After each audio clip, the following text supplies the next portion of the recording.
முயற்சி இல்லாத நோக்கம் வெற்றி வீண் பேச்சு. டாக்டர் ஆகணும், இன்ஜினியர் ஆகணும் அப்படி நோக்கம் வச்சிருக்கிறாரு. நோக்கம் வச்சவரு டெய்லி போய் நல்லா சாப்பிட்டு போர்வை இழுத்து போத்தி தூங்கி எந்திரிக்கிறாரு. உலகத்துல என்ன சொல்லுவோம்? உருப்படாதவன், விளங்காதவன். நோக்கம் மட்டும் வச்சு முயற்சி இல்லாம இருக்க சொல்ல மாட்டோமா? மறுமைதான் நம்முடைய இலக்கு, அதை நோக்கித்தான் நம்முடைய நோக்கம் சொன்னா முயற்சி நன்மையை ஏவுவத, தீமையை தடுப்பதில், நன்மையை செய்வதில், தீமையிலிருந்து விலகுவதில், நல்லமல்களில் ஈடுபடுவதில், மார்க்க ஆர்வம் பெறுவதில் நாம் எந்த நிலையில் இருக்கிறோம்? யாருக்காக, எதற்காக நாம் நம்முடைய செயல்பாடுகளை வடிவமைத்திருக்கிறோம்? அவர் பார்ப்பார், இவர் கேட்பாரு, இவர் சொன்னாரு, அவர் சொன்னாரு, அவர் கேட்பார், இவர் கேட்பாருங்கிற மனிதர்களுக்காகவா அல்லது என்னை படைத்திருக்கிற இரட்சகனுக்காக என்று இருந்தால் எந்த நிலையில் நம்ம சோர்ந்து போக மாட்டோமே? வணக்க வழிபாடுகளிலும் மார்க்க பணிகளிலும் நம்ம இடத்துல சோர்வு ஏற்படுமா?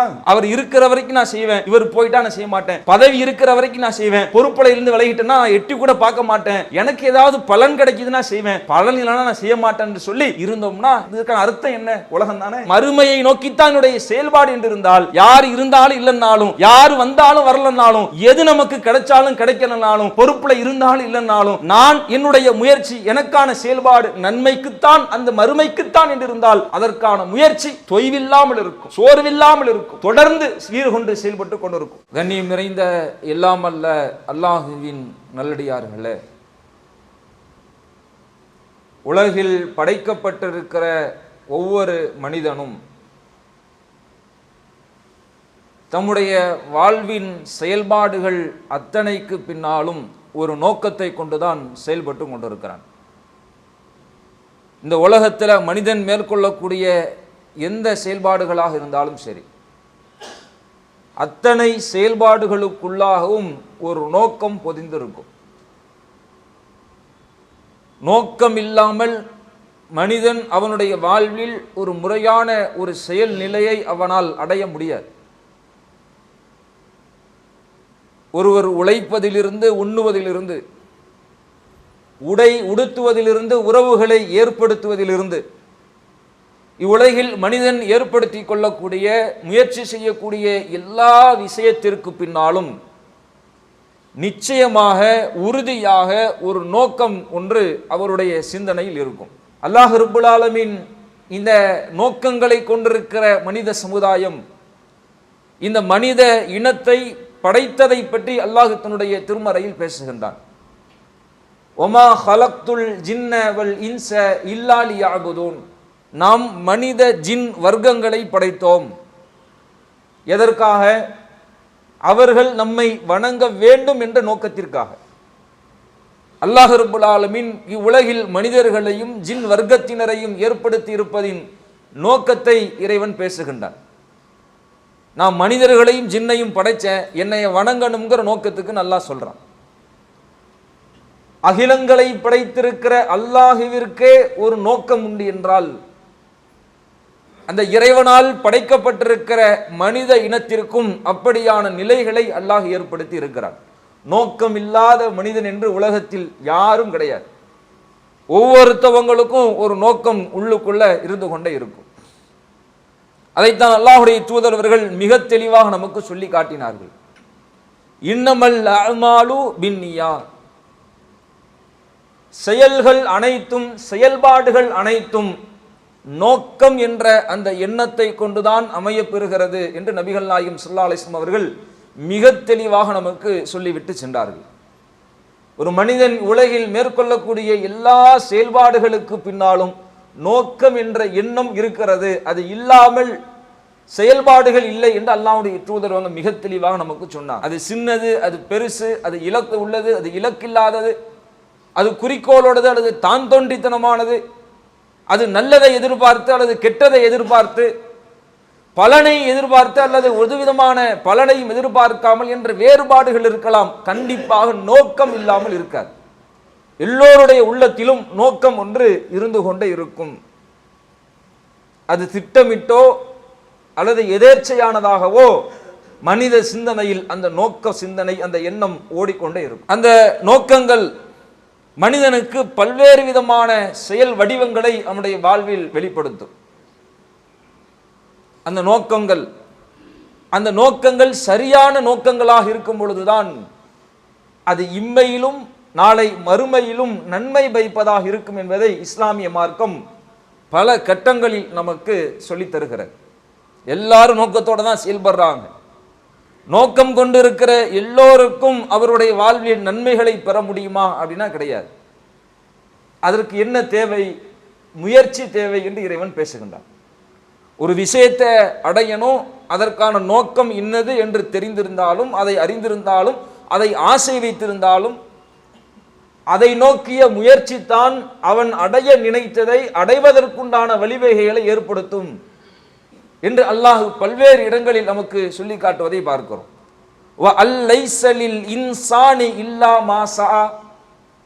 ஒரு மனிதனுக்கு அவன் முயற்சித்ததை தவிர வேறு என்ன இருக்கிறது? எல்லா மனிதர்களுக்கும் அவர்கள் என்ன முயற்சித்தார்களோ அவர்களின் முயற்சிக்கு ஏற்பத்தான் அவர்களுக்கான பலன் உண்டு என்று இறைவன் பேசுகின்றான். அப்ப நோக்கம் மாத்திரம் இருந்தால் பத்தாது, அந்த நோக்கத்தோடு கூடிய முயற்சி இருக்கும் பொழுது ஒரு மனிதன் எதற்காக முயன்றானோ அந்த முயற்சியின் பலனை நிச்சயம் அவனுடைய வாழ்வில் அடைவான். இதுதான் இந்த உலகத்தை அல்லாஹ் ஏற்படுத்தியிருக்கிற இயற்கை நியதி. இந்த உலகத்துக்கு அல்லாஹ் சில இயற்கை நியதிகளை வச்சிருப்பான். அது என்னைக்கும் மாறாது. உலகம் தோன்றியதிலிருந்து உலகம் அழிகின்ற வரைக்கும் அந்த நியதி இருந்து கொண்டே இருக்கும். மழை பொழியணுமா, நீர் சூடால சூரிய வெளிச்சத்தால நீராவியா மாறணும், அது மேக துகள்களாக திரளணும், அந்த மேக திரள்கள் ஒன்றாக கூடி மலை போன்று உயரணும், அதில் குளிர்ந்த காற்று வீசி அந்த மேகத்தை நகர்த்தி கொண்டு போய் எங்கே எங்கே எவ்வளவு தண்ணீர் தேவையோ அங்கே அந்த மழை நீரை பொழிய வைக்கணும். இதை தான் இந்த உலகத்தில் மழை பெய்யணுங்கிறதுக்கு அல்லாஹ் வச்சிருக்கிற நியதி.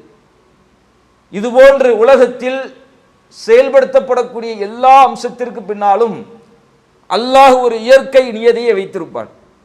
அதுபோன்று இந்த உலகத்தில் ஒரு முயற்சிக்கு அல்லாஹ் வைத்திருக்கக்கூடிய நியதி என்னன்னா, ஒரு மனிதன் இந்த உலகத்தில் ஒரு விஷயத்தை நோக்கமாக இலக்காக கொண்டு தொடர்ந்து முயற்சித்து கொண்டே இருப்பான் என்றால் தோல்வி வரும், அடி வரும், இழப்பு வரும், சரிவு வரும்.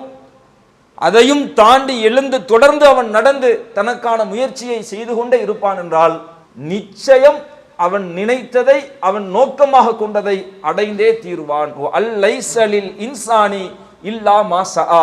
ஒரு மனிதனுக்கு அவன் முயற்சித்தது உண்டு. அப்படித்தான் அல்லாஹ் இந்த உலகத்தில் ஒரு நியதியை வைத்திருக்கிறான். விதிவிலக்குகள் இருக்கும். அல்லாஹ் தேர்ந்தெடுத்து பிரத்யேகப்படுத்தி சிலருக்கு தரக்கூடிய சோதனைகள், அவனுடைய பார்வையில் அவர்களுக்கு அவன் வழங்கக்கூடிய அருள்கள், அது வேற. பொதுவான மனித வாழ்வின் செயல்பாடுகளில் அல்லாஹ் வைத்திருக்கிற நியதி இதுதான்.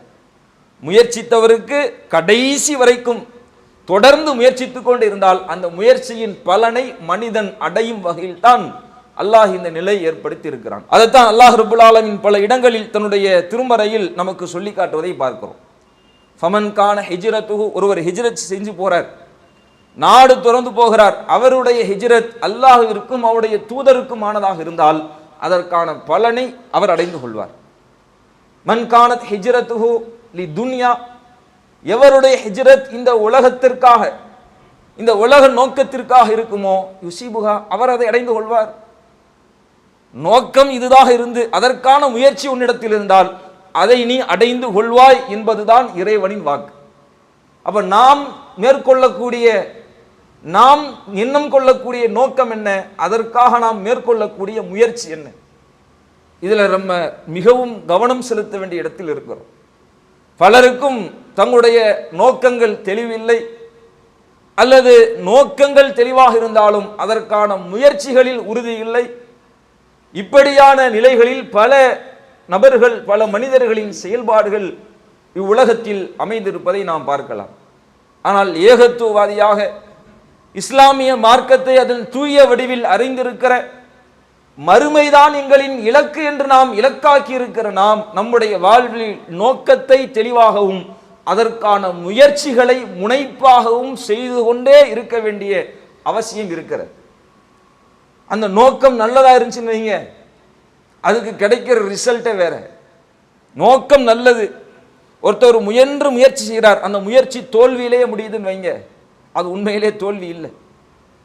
உலகத்தில் ஒரு மனுஷன் முயற்சி செய்கிறான், முயற்சி செஞ்சு தோல்வி அடைஞ்சு துவண்டு போயிட்டான்னு வைங்க, ஒரு கட்டத்தில் அதுக்கு மேலே முயற்சி செய்ய அவன் நினைக்கல, இது தோல்வியா இல்லையா? கண்ணை மூடிட்டு சொல்லுவான் இது தோல்விதான். 100% தோல்விதான். அப்போ உலகத்தில் ஒரு முயற்சி தோல்வியில் முடியும் பொழுது, அந்த முயற்சியில் அவன் முடங்கி போகும் பொழுது, நிச்சயம் இந்த உலகத்தில் அவனுக்கான நிலை தோல்வியில் தான் முடியும். ஆனால் மறுமையை இலக்காக கொண்டு, இறைவனின் நன்மையை இலக்காக கொண்டு மேற்கொள்ளப்படக்கூடிய முயற்சிகள் அது உலகில் தோல்வியில் முடிந்தாலும் அல்லாஹ்விடத்தில் அது வெற்றியில் தான் முடியும், நன்மையில் தான் முடியும். அதை அல்லாஹுவும் அல்லாஹுடைய தூதரவர்களும் பல கட்டங்களில் நமக்கு சொல்லித் தருகிறார்கள். நபிகள் நாயகம் ஸல்லல்லாஹு அலைஹி வஸல்லம் அவர்களும் அவருடைய தோழர்களும் தபுக் போர்க்களத்தை முடிச்சுட்டு வந்துகிட்டு இருக்காங்க. வரும்போது அந்த சஹாபாக்களுக்கு மத்தியில் அல்லாஹுடைய தூதர் அவர்கள் சில அறிவுரைகளை, உபதேசங்களை, சில வார்த்தைகளை சொல்லுகிறார்கள். இன்னபில் மதீனத்தில ரிஜாலன், மதீனாவிலே சில மனிதர்கள் இருக்கிறார்கள். மா சிர்தும் மசீரன் வலா கதஅதும் வாதியன் இல்லா கானு மாக்கும். நீங்கள் எங்கெல்லாம் பயணித்து போனீர்களோ, நீங்கள் என்னென்ன சிரமங்கள் பள்ளத்தாக்குகளை எல்லாம் அடைந்து சென்றீர்களோ, அங்கே நீங்கள் அடைந்த அந்த பயணம், அதனுடைய கஷ்டம், அதனுடைய இழப்பு, அதற்காக உங்களுக்கு கிடைக்கக்கூடிய நன்மை, அவை அனைத்தும் மதீனாவில் இந்த களத்திற்கு வராமல், இங்கே போராடாமல், இதற்காக பயணிக்காமல் மதீனாவிலேயே தங்கி இருக்கிறார்களே, அவர்களுக்கும் இந்த நன்மையில் பங்குண்டு. உங்களோடு நன்மையில் அவர்களும் பங்கு பெறுவார்கள் என்று அல்லாஹுடைய தூதர் அவர்கள் சொன்னார்கள். ஏனென்றால் அவர்களின் நோக்கம் நல்லதாக இருந்தது. நாம அந்த போர்க்களத்துக்கு போகணும், நம்ம போராடணும், எண்ணம் கரெக்டா இருந்துச்சு, அதற்காக முயற்சியும் செஞ்சாங்க, முடியல. நோக்கம் சரியாக இருந்து முயற்சியும் செய்து முடியாமல் போனால் அது இறைவனின் பாதையில் மறுமைக்கும் நன்மைக்குமாக இருக்கும் என்றால் அது இழப்பு அல்ல, அது தோல்வி அல்ல. அதற்கு அல்லாஹ் கூலியை வழங்குகிறார். என்ன கூலி? அதற்காக முயற்சி பெற்று வெற்றி பெற்றவருக்கு என்ன கூலியோ அதே கூலி அவருக்கு உண்டு. இந்த சிறப்பு வேற எங்கேயாவது கிடைக்குமா? இந்த உத்தரவாதத்தை வேற யாராலையும் கொடுக்க முடியுமா? அல்லாஹ் ரப்புல் ஆலமீன் அதற்கான உத்தரவாதத்தை நமக்கு தருகின்றான். ஒருவருடைய முயற்சி வேகமாக இருக்கலாம், ஒருவருடைய முயற்சி வீரமாக இருக்கலாம், ஒருவருடைய முயற்சி தியாகமாக இருக்கலாம், ஒருவருடைய முயற்சி அனைத்தையும் இழப்பதற்கு நான் தயார் என்பதாக கூட இருக்கலாம். ஆனால் அந்த முயற்சியை நோக்கி நம்முடைய பயணத்தில் சின்ன தடுமாற்றம் கூட நம்முடைய ஒட்டுமொத்த செயல்களையும் சீரழித்து விடும். மிக அழகான உதாரணம் நபிகள் நாயகம் ஸல்லல்லாஹு அலைஹி வஸல்லம் வாழ்க்கையில் நடந்த சம்பவம். ஒரு நபித்தோழர் கடுமையாக போரிட்டு கொண்டு இருக்கிறார். சஹாபாக்கெல்லாம் என்ன சொன்னாங்க? இன்றைக்கு நம்மள ஒரு சொர்க்கவாசி, ஒரு வீரதீரமாக போராடக்கூடியவர் ஒருத்தவர் இருப்பார்னா அது இவராக தான் இருக்க முடியும். நான் அண்ணா ரசூலுல்லாஹ் சொன்னாங்க, இன்னஹு மின் அஹ்லின்னார், அவர் நரகவாசின்னா. சஹாபாக்களுக்குலாம் ஆச்சரியம் வராதா?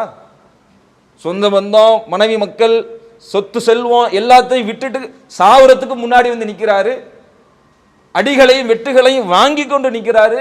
இவர் நரகவாசியா? ஆச்சரியம் மேலோங்குது. பின்தொடர்ந்து போனாங்க. கடைசியில் அவர் அந்த களத்தில் போர்வை எடுத்து வச்சுக்கிட்டார், யாருக்கும் தெரியாம. அந்த ஒரு சின்ன செயல், அவருடைய முயற்சி நல்லதை நோக்கி இருந்தாலும் அந்த முயற்சியை நோக்கி அந்த செயல்பாட்டில் அவர் செய்த இந்த பிழை அவருடைய ஒட்டுமொத்த முயற்சியை வீணாக்கி விட்டது. அவர் நரகவாசிகள் ஒருவராக ஆகிவிட்டார் என்று அல்லாஹுடைய தூதர் அவங்க சொன்னாங்கன்னா, அந்த நோக்கமும் அந்த நோக்கத்தை நோக்கிய நம்முடைய முயற்சியும் செயல்பாடுகளும் எவ்வளவு முக்கியமானது என்பதை அல்லாஹுடைய தூதரவர்கள் நமக்கு உணர்த்துகின்றார்கள். ஒருவருடைய முயற்சியும் நோக்கமும் இந்த உலகம் இந்த உலகத்தை சார்ந்ததாகவே இருக்கும் என்றிருந்தால் அவருடைய இருப்பிடம் நரகத்தை தவிர வேறு எதுவும் இல்லை. உலகத்துல சந்தோஷமா சாப்பிடணும்பா, உலகத்துல நிம்மதியா இருக்கணும், உலகத்துல குடும்பத்தோட சந்தோஷமா கூடி மகிழணும், உலகத்துல நல்லா வீடு கட்டி சம்சம்னு இருக்கணும், உலகத்துல நல்லா பதவி பட்டத்தோட இருக்கணும், உலகத்துல நல்லா மரியாதையோட இருக்கணும், உலகத்துல நான் வாழ்ந்துட்டு போகணும், உலகத்தை மட்டும் எவன் இலக்காக நோக்கமாக கொண்டு முயற்சி செய்வானோ அவனுக்கு இருப்பிடம் நரகம் தாங்கிறான் இறைவன். அல்லாஹ் தன்னுடைய திருமறையில் பேசுகின்றான், ஒமன்கான யுரீதுல் ஆஜிலா, யார் இவ்வுலக வாழ்க்கையை விரும்புவார்களோ, இந்த உலக வாழ்க்கையே நாட்டம் கொண்டு நோக்கம் கொண்டிருப்பார்களோ, அஜ்ஜல்நாஹு ஃபீஹா மா நஷாஉ, நாம் அவர்களுக்கு அவர்கள் நாடியவற்றையே கொடுத்து விடுவோம். உலகம் தானே நினைச்ச, அதை நோக்கி நினைப்பா ஓடுன, உலகம் மட்டும் போதும்னு இருந்தில்ல, உனக்கு அது கிடைத்துவிடும். அதை நாம் விரைந்து உலகத்தில் அவர்களுக்கு நாம் கொடுப்போம். ஜஅல்லாஹு ஜஹன்னம யஸ்லாஹா மதுமூமன் மதுஹூரா. பிறகு அவனுக்கு என்ன கிடைக்கும் தெரியுமா? உலகத்தை இலக்காக கொண்டு செயல்பட்டவனுக்கு இவ்வுலகத்தில் அவனுக்கான முயற்சிகள் அனைத்தும் இவ்வுலகத்தில் கொடுக்கப்படும். பிறகு நாளை மறுமையில் அவன் பழிக்கப்பட்டவனாக, விரட்டப்பட்டவனாக நரகத்தில் தள்ளப்படுவான் என்று அல்லாஹ் கடுமையான எச்சரிக்கையை கொடுக்கிறான். ஏன்? நம்ம நோக்கம் இந்த உலகம் இல்லையே, நம்ம நோக்கம் அல்லாஹ் வணங்குறது தானே, அதன் மூலம் நன்மையை பெறுறது தானே, அதன் மூலம் சுவனத்தை அடைவது தானே. அதை ஒருத்தவன் மறந்துட்டு இல்லை இல்லை உலகம்தான் முக்கியம், உலகம்தான் முக்கியம், உலகம்தான் முக்கியம்னு உலகம்னு ஓடினான்னா உன் முடிவு இப்படித்தாண்டா இருக்கும்னு அல்லாஹ் நமக்கு முன்கூட்டியே எச்சரிக்கை கொடுப்பதை பார்க்கிறோம். அதே நேரத்தில் யார் மறுமையை இலக்காக கொண்டு மறுமைக்கான நன்மையை நோக்கமாக கொண்டு முயற்சி செய்வார்களோ அவர்களுக்கு அல்லாஹ் நற்செய்தி சொல்கின்றான். வமன் கான அராதல் ஆஹிரா, யார் மறுமையை நோக்கமாக கொண்டு மறுமையை இலக்காக கொண்டு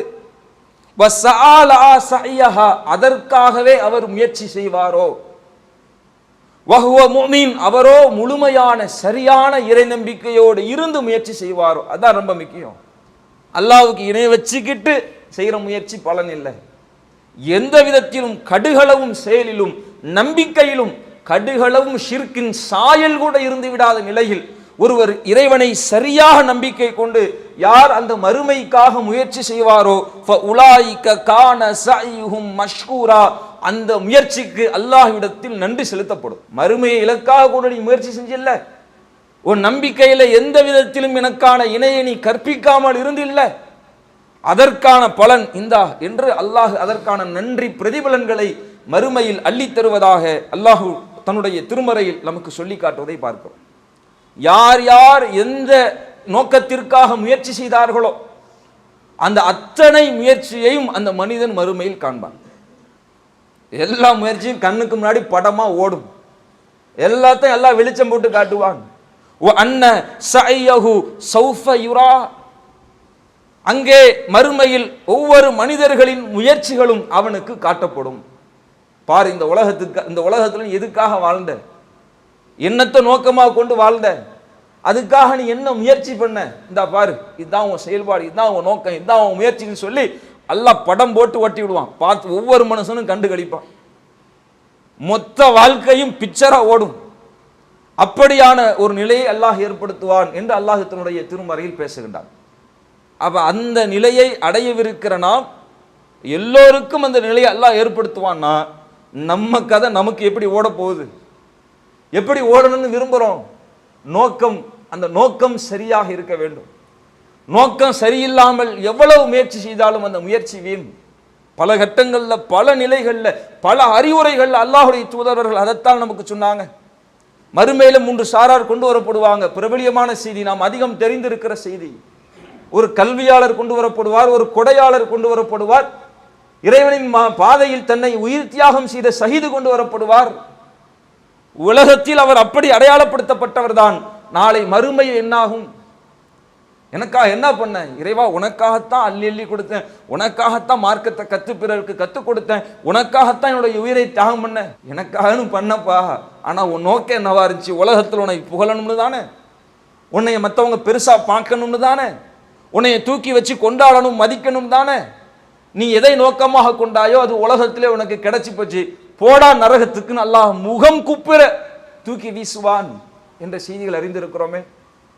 அப்போ ஒருவருடைய முயற்சி அது எவ்வளவு கடினமானதாக இருந்தாலும் சரி, அது எவ்வளவு தியாகம் பெற்றதாக இருந்தாலும் சரி, அது எவ்வளவு வழிகளுடையதாக இருந்தாலும் சரி, நோக்கம் சரியில்லை என்றால் கால் தூசுக்கு பிரமாணம் இல்லையே. அல்லாஹ்விடத்தில் ஒரு பிரயோஜனமும் இல்லாதவைகளாக அந்த செயல்கள் மாறிடுமே. அப்ப அந்த நோக்கம் சரியாக மிக தெளிவாக நம்முடைய எண்ணங்களில் குடிகொண்டிருக்க வேண்டும். அதற்கான முயற்சி சரியாக இருக்க வேண்டும். அந்த முயற்சி யாருக்கு? நாம் செய்யக்கூடிய மறுமையை இலக்காக சொன்று செயல்படக்கூடிய அந்த முயற்சி யாருக்கு? அல்லாஹ்வுக்கா? அல்லாஹ்வுக்கு ஏதாவது கிரேடு, அல்லாஹ்வுக்கு ஏதாவது பலன், அல்லாஹ்வுக்கு ஏதாவது நன்மையா? அதை அல்லாஹ் தன்னுடைய திருமறையில் பேசுகின்றான்.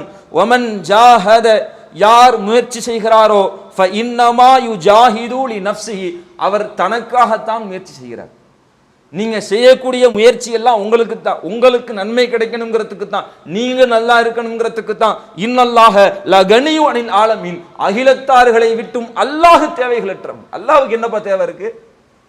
அல்லாஹ்வுக்கு என்ன தேவை இருக்கு? நீங்க செய்யற முயற்சினால அல்லாஹ்வுக்கு என்ன தேவை? அல்லாஹ்வுக்கு ஒரு தேவை இல்லையப்பா.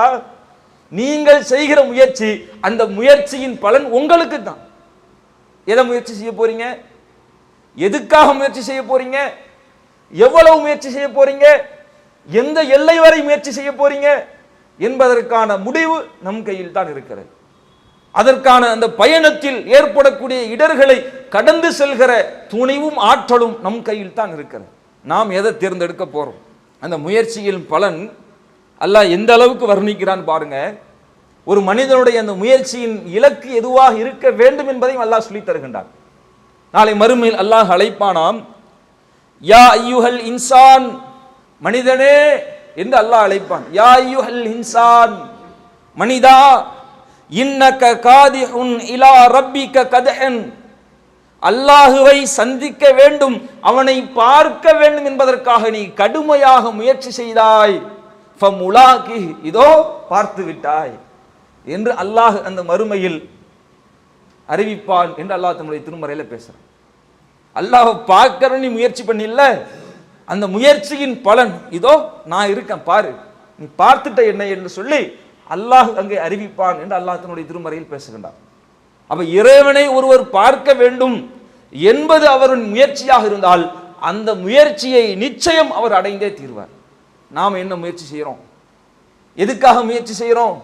இந்த உலகம் உலகம் உலகம் என்று உலகத்திற்கானதாகவே நம்முடைய முழு முயற்சிகளும் முழு செயல்பாடுகளும் வாழ்க்கையின் பெரு அங்கங்களும் கடந்து போய்விட்டதா? அல்லது மறுமைக்காக, இறைவனுக்காக, இறைவனின் சந்திப்பிற்காக, அந்த நன்மைக்காக, அந்த சொர்க்கத்திற்காக நாம் மேற்கொண்ட முயற்சி ரெண்டுக்குமான வெயிட் என்ன? இதுக்கு எவ்வளவு வெயிட், இதுக்கு எவ்வளவு வெயிட், என்ன மார்க் நம்ம கொடுப்போம்? நமக்கு நாமே மார்க் போட்டுக்குவோம். நாம் அருமைக்காக செஞ்ச முயற்சி எவ்வளவு, இந்த உலகத்துக்கு செஞ்ச முயற்சி எவ்வளவு, எல்லாரும் மனசுக்குள்ள மார்க் போட்டு பாருங்க. இல்ல, என்னுடைய நோக்கம் அல்லாஹுவை சந்திப்பதாகத்தான் இருக்கும், அவனிடத்தில் கூலி பெறுவதாகத்தான் இருக்கும், சொர்க்கம் செல்வதாகத்தான் இருக்கும், இறைவனின் திருமுகத்தை காணுவதாகத்தான் இருக்கும் என்றால் அதற்கு அல்லாஹ் சொல்லக்கூடியது முயற்சி தான். ஃபமன் கான யர்ஜு லிகா ரப்பிஹி, யார் அல்லாஹுவின் சந்திப்பை நாட்டம் கொண்டிருப்பாரோ, தம்முடைய இறைவனை சந்திக்கணும், நம்மளை படைச்சவனை சந்திக்கணும், நம்மை ஒவ்வொரு வினாடியும் நமக்கு மூச்சு சுவாச காற்றை தந்து கொண்டிருக்கிற, உயிர் துடிப்பை தந்து கொண்டிருக்கிற, உணவையும் உடையையும் உலகின் அனைத்து தேவைகளையும் நமக்கு பூர்த்தி செய்து கொண்டிருக்கிற இந்த நானாகிய எனது உரிமையாளன், என்னை படைத்தவன், எனக்கான அதிபதியை நான் பார்க்க வேண்டும் என்று யார் ஆசை கொண்டிருப்பார்களோ ஃபல்யஅமல் அமலன் சாலிஹா, அவர்கள் நல்லமல்கள் புரியட்டும் என்று இறைவன் பேசுகின்றார். அல்லாஹ்வை பார்க்கணும் என்ற நோக்கம் உங்களுக்கு இருந்தால் அந்த நோக்கத்திற்காக நீங்கள் செய்ய வேண்டியது அமல் என்ற முயற்சி. தொழுகை, நோன்பு, தர்மங்கள், மார்க்க செயல்பாடுகளை பிறருக்கு எத்தி வைப்பது என்று இறைவன் விரும்புகிற, இறைவன் சொல்லித்தந்த அவனுடைய கட்டளைகளுக்கு கீழ்ப்படிந்து நடக்கிற முயற்சி.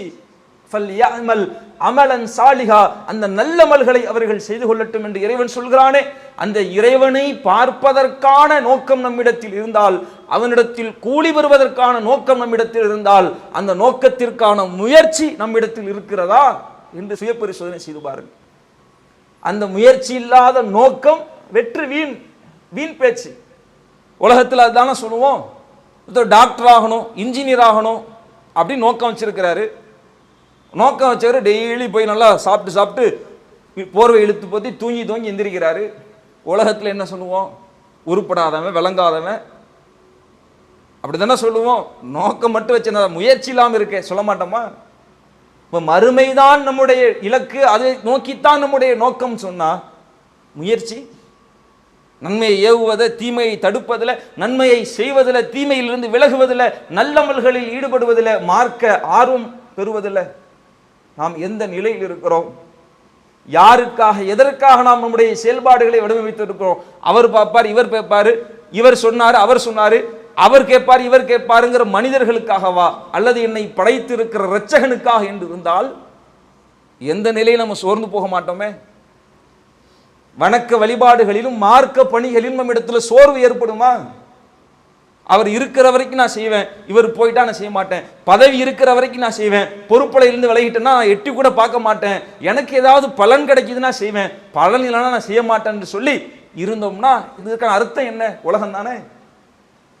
மறுமைதான் எனக்கு, மறுமையை நோக்கித்தான் என்னுடைய செயல்பாடு என்று இருந்தால், யார் இருந்தாலும் இல்லைன்னாலும், யார் வந்தாலும் வரலன்னாலும், எது நமக்கு கிடைச்சாலும் கிடைக்கலனாலும், பொறுப்புல இருந்தாலும் இல்லைன்னாலும், நான் என்னுடைய முயற்சி எனக்கான செயல்பாடு நன்மைக்குத்தான், அந்த மறுமைக்குத்தான் என்று இருந்தால் அதற்கான முயற்சி தொய்வில்லாமல் இருக்கும், சோர்வில்லாமல் இருக்கும், முடக்கப்படாமல் தொடர்ந்து சீர்கொண்டு செயல்பட்டு கொண்டிருக்கும். நாம் எந்த நிலையில் நமக்கான எண்ணங்களை வடிவமைத்திருக்கிறோம் என்பதின் வெளிப்பாடுதான் நமக்கான செயல்பாட்டினுடைய வடிவம். நம்முடைய எண்ணங்கள் நல்லதாகட்டும், நம்முடைய நோக்கம் நல்லதாக இருக்கட்டும், அதற்கான முயற்சி என்றென்றும் நாள்தோறும் தொடரட்டும் என்று கேட்டு நிறைவு செய்கிறேன். வாஹிரு தஅவானா அல்ஹம்துலில்லாஹி ரப்பில் ஆலமீன். அஸ்ஸலாமு அலைக்கும் வரஹ்மத்துல்லாஹி வபரகாத்துஹு. அல்லாஹு அக்பர், அல்லாஹு அக்பர்.